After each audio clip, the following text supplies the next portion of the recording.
Oh.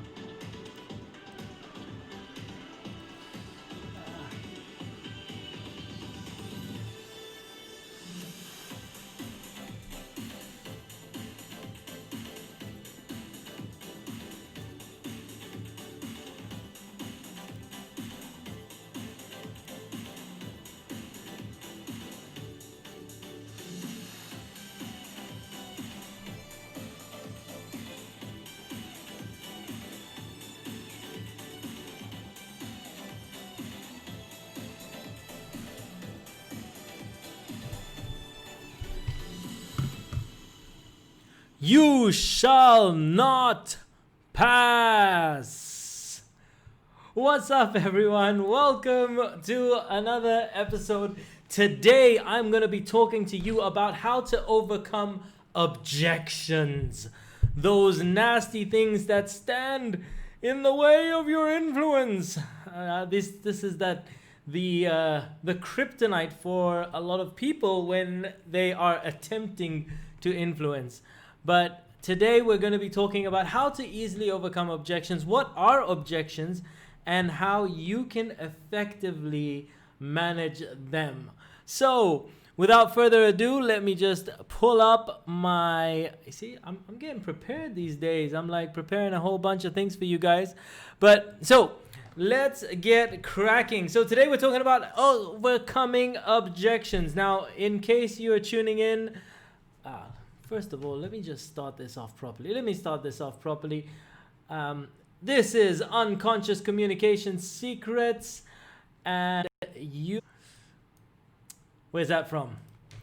That's right, Lord of the Rings, you shall not pass. And that's a little bit like an objection. Why do I start off with this? Because an objection to a lot of people, it's a little bit like an obstacle in the road, right? This is what happens when someone puts an objection. You're trying to go down a path of persuading someone, and someone puts an objection. It's like there's a little bit of an obstacle in the road. Now, there are two options really when there's an obstacle. You can just give up, turn around and go home, or find a way around it, because ultimately if your destination is to achieve something and it is aligned with the other person's objective. Here's what I mean by that. The person wants to achieve something. You want to achieve something. When you're aligned, and that's really what the objective of selling is, you're helping them achieve their outcome and they're helping you achieve your outcome. If you can align the objectives, then you just find a way around the obstacles. That's what an objection is. Finding a way around an obstacle to achieve an outcome. Because the reality is, every path has a few obstacles. Some are bigger than others. However, it's for you to expect that there's no obstacles is unrealistic. There are going to be some. You just have to find your way around it. Sometimes you just plow through it. Like, that's just not an obstacle. Don't even pay attention to those little rocks, right? You just go through them. And so, and an objection, what happens sometimes is when an objection comes up. What sometimes occurs is you're trying to go one way, and the other person, when they see an objection, when they see an obstacle, they just sort of, and they want to turn around and go the other way. And what happens is you're opposed. You're both trying to do different things. And how you handle it is key to getting the right outcome. So I'm gonna play you a little video very quickly to show you what I mean. Let me just pull this up, and don't worry too much about the sound. But I want this is from a seminar that I did a little bit ago, and I want you to take my hand. Actually, let's hold it like this. Okay. So what I want you to do is I want you to pull your hand, and I'm gonna pull my hand. So just pull. See, the problem is when they have a way of being and I have a way of being, we're conflicting, right? He's trying to pull me that way, I'm trying to pull that way. The way to create natural rapport is to go over to his side and then bring him over to yours. Okay? You want to try that again? Pull hard. Pull. Yeah, not that hard. We're filming. People want to see the rest of the... Okay, pull. Okay, just pull it. Okay, so I wanted to show you that video. I don't know if you could hear, but you don't need to hear too much. But what happened is in that video, when someone brings an objection, they're trying to pull one way and you're trying to pull the other. And it's very difficult to make any progress when both of you are opposing. The way to make progress is literally to go over to their side and then bring them over to the other side. So you go over to their way and then bring them back to your side. And this is kind of the key to handling objections and becoming very successful in influence and persuasion. Basically, how are you able to manage objections without breaking rapport? That's what it's all about. How do you bring someone over to your side without putting crazy effort? By pulling the person against their will, and that's by going over one way and then bringing them over to your side. Now, I'll show you what I mean by that in a moment, but essentially not disagreeing with them, not going against them, not forcing someone. And how to manage an objection elegantly is about not forcing a person, by maintaining rapport and bringing someone willingly over to your side, happily over to your side. So how do we do that? Let me show you.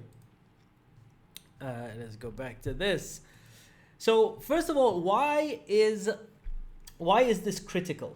Why should you learn the techniques of objection handling? Ultimately, if you're building a business or you're in sales or you're whatever, your ability to manage objections, literally your income depends on your ability to manage objections effectively, right? Persuasion is rarely objection free, rarely question free. Many times people ask questions when you're in a persuasion scenario, and a question is just an objection is most of the time a question, an inquiry half the time. So for you to expect that, I'm just going to go and say something and people are going to do it, it's not going to happen. You got to be able to manage objections, manage questions, etc. And you also have to be able to manage to turn things around and maintain rapport. So how do you get people to continue to like you while not telling them they're wrong but disagreeing with them, but getting them to still maintain that likability? That's key. And how do you respect the person's belief system, their way of being without? And how do you respect them but still transform them? This is huge, and this is huge. Just not just in persuasion, but in multiple areas of your life. But in this case specifically, your persuasion is going to be killer with this. All right. So let's go into it. First of all, naturalistic examples. Let's talk about where do objections happen in real life. Your children, if you have children, they are objecting to you all the time. You want to be able to manage objections. People that your employees, your bosses, your co-workers, they are going to disagree. This is the reality. We're not just talking about a persuasion happens every day in your everyday life. We're not just talking about sales. And so this can apply in multiple scenarios, but your ability to manage objections in one area of your life will spill over to multiple areas. So very, very powerful. And if you're married, if you've got a spouse, if you've got a girlfriend, boyfriend, this is priceless. You may want this, right? All right, cool. So I'll tell you a little bit about me. When I first started doing, and this is how I learned it. I started doing door-to-door sales. I learned the script. And I went to one of my first houses and I was like, hey, how's it going? Da, da, da, da, da. And the person, I went through my script, and at one point I said something and the guy goes, no, I don't think this is gonna, I don't think I'll do it because, and they said something like, because you guys are gonna charge me like X amount, da da da da, and it wasn't true. And I went, no, that's no, you're wrong. And the person went, huh?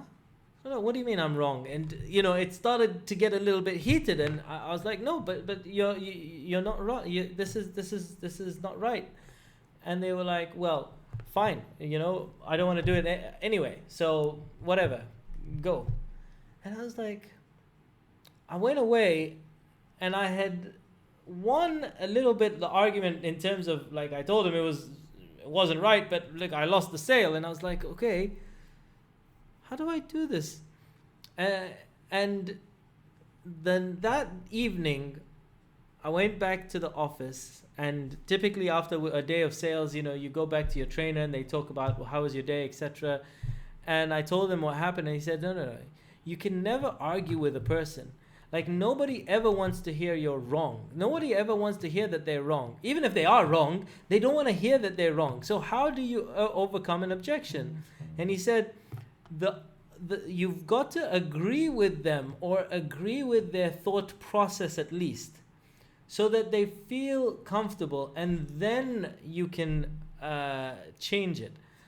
And so you got to go over to their way of thinking and then bring them over to yours.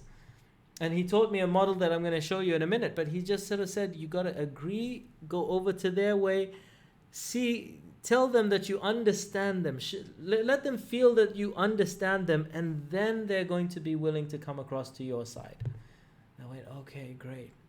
And then he said something that was even more amazing, and he said, you know what's even more amazing is if you can avoid it in the first place. Like, if I know that there are certain objections that come up frequently, I bring them up before anybody else will. I went, what? And he said, if I know that someone's going to say, oh, but what's it called? Let me just try and think of one of the objections we used to get.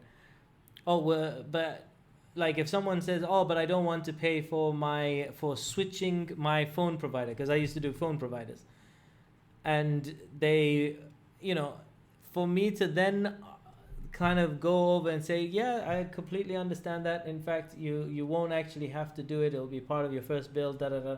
Instead of me having to justify it, I bring it up before they will, because then if I bring it up, they can't bring it up. So let me share with you the frameworks that I use to overcome objections. So the first one is this is one that you find in a lot of sales books. This is very, very simple, and this is again going over to their way of thinking and then bringing them over to yours. So this is the feel, felt, found, the triple F process. So this is just saying to someone, hey, they say, look, I don't know if I can, let me give you an example. Someone wants to buy my confidence course, and they say, you know what, but I don't know if I can do it. And I'll say, look, I know exactly how you feel. And I felt exactly the same way once upon a time. But what I found was the techniques in this process are actually meant for people who are extra shy. So I know how you feel. I felt the same way. Here is what I found. So you go over to their way of thinking, and then you bring them over to yours. All right? So this is the feel, felt, found principle. The second model that I have, and this is the one that I used to use more, and this is a little bit more advanced than the feel, felt, found is the simplest one. The second one that I do, and this is even cooler, I smile and I agree with a person, which is a little bit like, I know how you feel, and I felt the same way. So I smile, yeah, look, I completely understand what you're saying, or I completely hear what you're saying, or I completely understand. I totally agree. And then I use something called the persuasion. I reapply some of the persuasion principles. So The persuasion principles I've spoken about in a couple of my other videos, the Filvor, fear of loss, indifference, likability, value, other people's perceptions, etc. So then when after I smile and agree, which is a little bit like the feel and felt, like, yeah, I know how you feel, I felt the same way. And then I'll apply some of the persuasion. So I'll sort of say, and you know what? I've spoken to a whole number of people today that initially felt the same way. However, here's what they found. So first of all, by saying I spoke to a number of people that felt the same way, I'm saying that other people are doing this as well, right? And here's why they took action. So other people are taking action. So that's one of the principles of persuasion. We like to do what other people are doing. Then I can use fear of loss or value, and I'll say fear of loss, for example, scarcity, and I'll say, they wanted to take advantage of this offer that's available today. So there's a fear of loss, there's a bit of scarcity over there. Or they wanted to take advantage of the special, like really low offer that's just available today. So value, other people are doing it, and scarcity, fear of loss. So I use one of the principles of persuasion in order to persuade people to take action now, right? And then I close, and then after I say that, and then I say, so why don't we move forward, right? So would you like to X or Y? Okay, would you like to sign this on this table, or would you like to sign with pen, or would you like to sign with a pencil? I don't know. So you smile, agree, use one of the principles of persuasion, and then close. So that's how you do. That's the other principle of objections.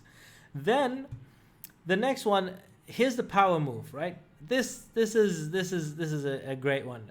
Power move, you preempt objections. If you know someone is going to object to something, if you've got a product and you know that someone's going to bring something up, and you bring it up before they do. So, for example, when I talk about my confidence course, right? I know sometimes that an objection people might have is, hey, can I do this? And so, here are some of the, or sometimes people just say, yeah, it's easy for these people because they were born with charm and charisma and confidence.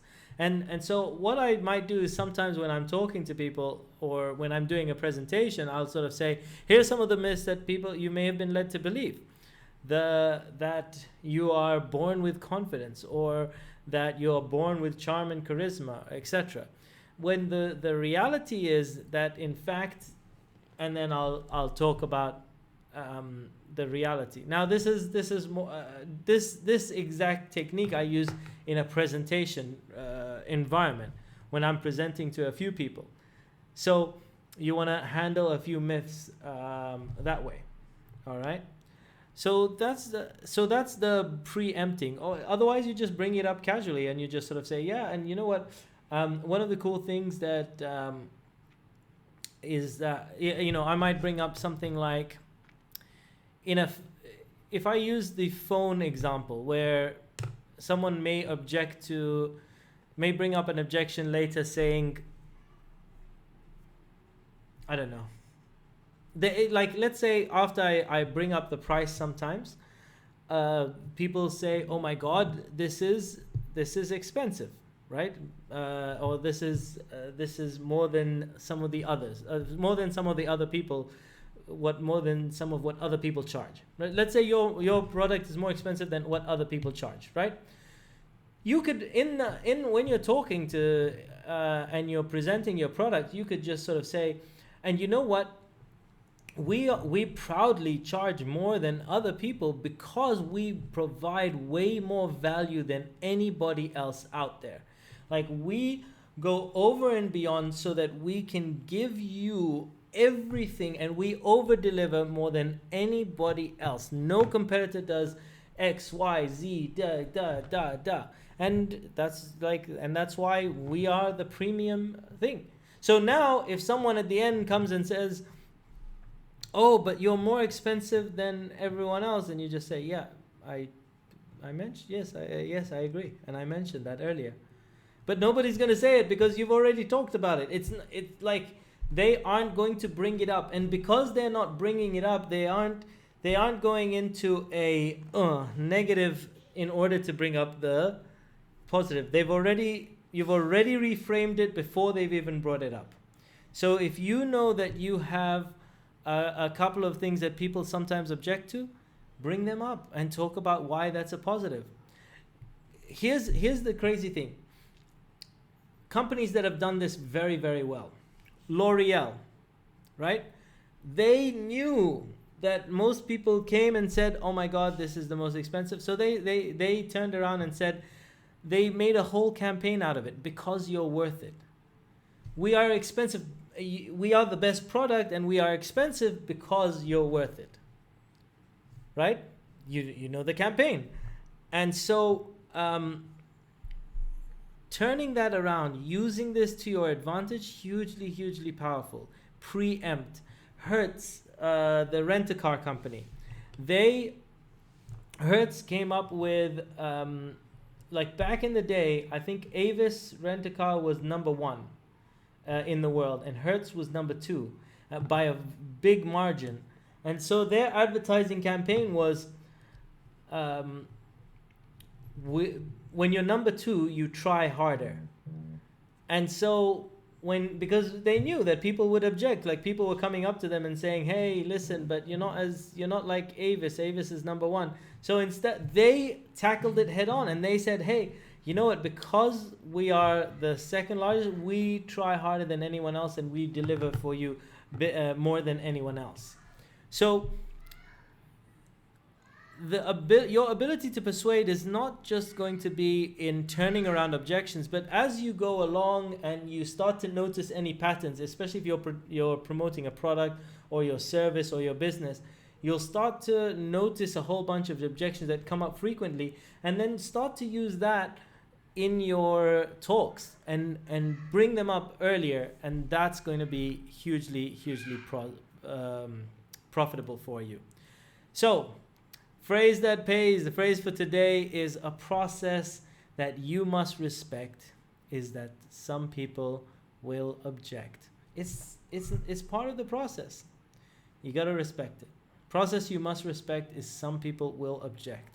And one thing I would like you to know, if you are selling your products, your services, your ability to get through the objections is what's going to make you successful. So, because look, if it was easy, then everybody would be doing it, right? But it's your ability you get paid for managing objections, not for the yeses. It's for managing the objections. All right, cool. So that's it from my side. I hope you guys enjoyed today. I want to thank you guys for tuning in. If you have not, please do subscribe to my channel. So that's youtube.com/Muneer. Hit the bell button, hit the notification button. Other than that, I will catch you on another episode very, very soon. Peace out, one love, and I'll catch you on another episode real soon. Bye, guys.